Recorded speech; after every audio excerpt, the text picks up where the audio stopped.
The secret റിവ്യൂവിൻ്റെ 4ാം ഭാഗമാണ്. ഇതോടെ സീക്രട്ടിൻ്റെ review തീരുകയാണ്.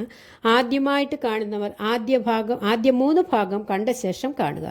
നിങ്ങൾക്കുള്ള രഹസ്യം. നിങ്ങൾ ഈ പ്രപഞ്ചത്തിലെ ഏറ്റവും ശക്തിയേറിയ പ്രക്ഷേപണ ടവറാണെന്ന് പറയുന്നതിനെക്കുറിച്ച് ഡോക്ടർ ബെൻ ജോൺസൺ വിശദീകരിക്കുന്നത്, ഏത് ഊർജവും ഒരു പ്രത്യേക തരംഗദൈർഘ്യത്തിൽ സ്പന്ദിച്ചുകൊണ്ടിരിക്കും.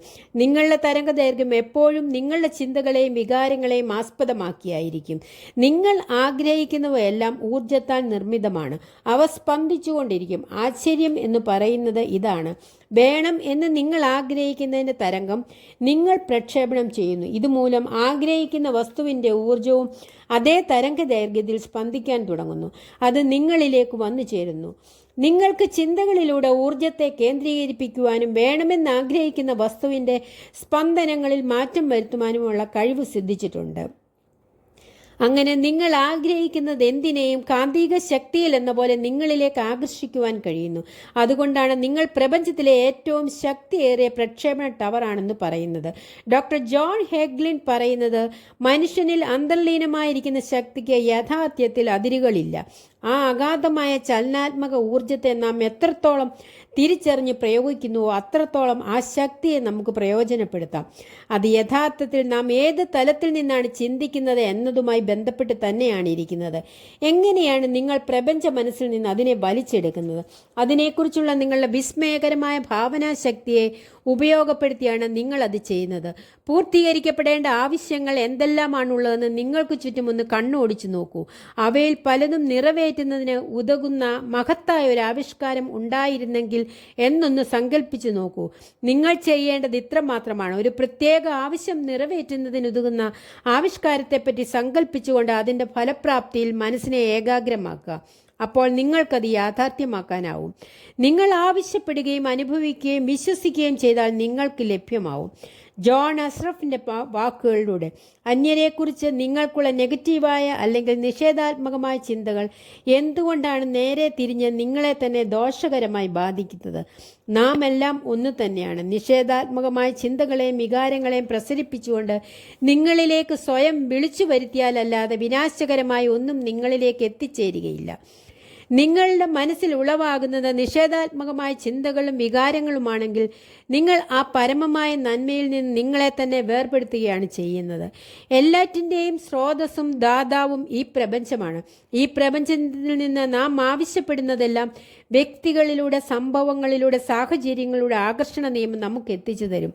യഥാർത്ഥ സ്രോതസ് നമ്മൾ പരമാത്മാവ്, ദൈവം, അനന്തമായ ജ്ഞാനം അല്ലെങ്കിൽ മറ്റെന്തെങ്കിലും പേരിട്ട് വിളിക്കുന്ന ആ അദൃശ്യ മണ്ഡലമാണ്. സർവ്വവ്യാപിയായ മഹാജ്ഞാനം വ്യക്തികളെയും സംഭവങ്ങളെയും സാഹചര്യങ്ങളെയും ചലിപ്പിച്ചതുകൊണ്ടാണ് നിങ്ങൾ ആഗ്രഹിക്കുന്നത് നിങ്ങൾക്ക് ലഭിക്കുന്നത്.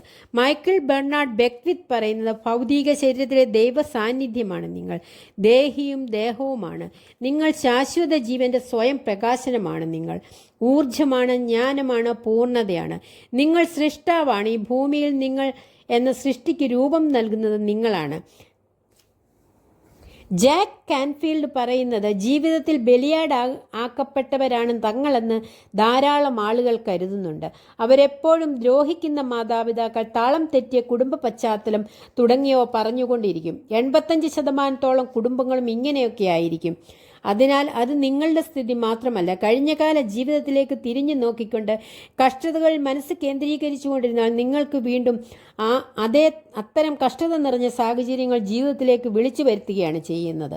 നിങ്ങളുടെ ചിന്തകളെക്കുറിച്ച് ബോധമുണ്ടാവണം. സ്വന്തം ശക്തിയെക്കുറിച്ചുള്ള ബോധമാണ്. ആ ശക്തിയെ ബോധമണ്ഡലത്തിൽ നിലനിർത്തലാണ് നിങ്ങളുടെ യഥാർത്ഥ ശക്തി. നിങ്ങൾ ശ്രദ്ധിക്കാതിരുന്നാൽ നിങ്ങളുടെ മനസ്സ് നിയന്ത്രണം വിട്ടു പായുന്ന ഒരു തീവണ്ടി പോലെയാകും. അത് നിങ്ങളെയും വഹിച്ചുകൊണ്ട് കഴിഞ്ഞകാല ചിന്തകളിലേക്ക് കുതിക്കും. നിങ്ങളുടെ ചിന്തകൾ നിങ്ങളുടെ നിയന്ത്രണത്തിലാണെന്നുള്ളതാണ് എല്ലാ ശക്തിയുടെയും ആസ്ഥാനം. ഞാൻ എന്താണ് ചിന്തിക്കുന്നത്? ഇപ്പോൾ നിങ്ങളിലുള്ള വികാരാനുഭവം എന്താണെന്ന് സ്വയം ചോദിക്കുക. ചോദിക്കുന്ന നിമിഷത്തിൽ തന്നെ നിങ്ങളുടെ ബോധമുണരുന്നു. ദിവസേന 100 കണക്കിന് തവണ ഇത് ആവർത്തിക്കുക. ചാൾസ് ഹാനൽ പറയുന്ന ശക്തിയുടെ യഥാർത്ഥ രഹസ്യം ആ ശക്തിയെക്കുറിച്ചുള്ള ബോധം തന്നെയാണ്. നിങ്ങളുടെ ചുറ്റുമുള്ള എല്ലാറ്റിനെയും കുറിച്ചും ബോധമുണ്ടാവണം. നമ്മൾ സ്വയം സ്നേഹിക്കാതിരുന്നാൽ നമ്മൾ ആഗ്രഹിക്കുന്ന കാര്യങ്ങൾ നമ്മളിലേക്ക് എത്തിച്ചേരുകയില്ല. പൂർണ്ണമായും സ്വയം സ്നേഹിക്കുമെങ്കിൽ നിങ്ങൾ നിങ്ങളെ ഒരു പുതിയ മാനത്തിൽ വീക്ഷിക്കണം. നിങ്ങളുടെ ഉള്ളിലുള്ള സാന്നിധ്യം ശരിക്കും അറിയണം. ഒരു നിമിഷം അനങ്ങാതിരിക്കുക. നിങ്ങൾക്കുള്ളിലെ ജീവസാന്നിധ്യം അനുഭവിക്കുക. ആ സാന്നിധ്യത്തിൽ നിങ്ങൾ മനസ്സ് കേന്ദ്രീകരിച്ചാൽ അത് നിങ്ങൾക്ക് മുന്നിൽ സ്വയം വെളിപ്പെടും. നിങ്ങളിലെ അഭിലാഷങ്ങളെ സാക്ഷാത്കരിക്കാൻ ഒരു എളുപ്പ വഴിയുണ്ട്. നിങ്ങൾ ആഗ്രഹിക്കുന്നതിനെ പരമമായ യാഥാർത്ഥ്യമായി കാണുക. നിങ്ങൾ ചെയ്യാൻ ഇഷ്ടപ്പെടുന്നതും നിങ്ങൾക്ക് ആനന്ദം പ്രദാനം ചെയ്യുന്നതുമായ കാര്യങ്ങൾ ചെയ്യുക. എപ്പോഴും സന്തോഷമായിരിക്കുക. ബോബ് പ്രോക്ടർ പറയുന്ന ജീവിതം ആസ്വദിക്കുക, കാരണം ജീവിതം വിശിഷ്ടമാണ്. അതിഗംഭീരമായൊരു യാത്രയാണ് ജീവിതം. നിങ്ങൾ ആഗ്രഹിക്കുന്ന എല്ലാ നന്മകളോടും കൂടെ നിങ്ങളെ കാണുക. ലിസ നിക്കോൾസ് പറയുന്നത്, സന്തോഷപൂർവ്വം ജീവിക്കാനുള്ള എല്ലാ അർഹതയും നിങ്ങൾക്കുണ്ട് എന്ന് നിങ്ങൾക്കുള്ളിലിരുന്ന് ആരോ തുടർച്ചയായി പറഞ്ഞതുകൊണ്ട് ആണ് നിങ്ങൾ ഇത് കേൾക്കാനിടയായത്. സമാധാനം, സന്തോഷം, ഐശ്വര്യം, സമൃദ്ധി, ഉയർച്ച, സമ്പത്ത്, ധനം, ഇതെല്ലാം എനിക്ക് അർഹതയുണ്ടെന്നും ഇതിനെല്ലാം ഞാൻ യോഗ്യനാണെന്നും സ്വയം പറയുക. ഇനിയും സീക്രട്ട് മനസ്സിലാക്കിയ പല വ്യക്തിത്വങ്ങളെയും കാണുവാൻ ശ്രമിക്കുക. എപ്പോഴും ബോധത്തോടെ ഇരിക്കുക, സന്തോഷത്തോടെ ഇരിക്കുക. എല്ലാവിധ നന്മകളും ഉണ്ടാകട്ടെ. ദ സീക്രട്ടിൻ്റെ റിവ്യൂ ഇവിടെ അവസാനിക്കുകയാണ്. ദി സീക്രട്ട് എന്ന ബുക്ക് വായിക്കാൻ അവസരം കിട്ടുകയാണെങ്കിൽ വായിക്കുക. ഇനിയും റോണ്ട ബേണിൻ്റെ അടുത്ത ഒരു ബുക്കിൻ്റെ റിവ്യൂ ഉടനെ ഉണ്ടാകും. അതുവരെ എല്ലാവർക്കും നന്ദി.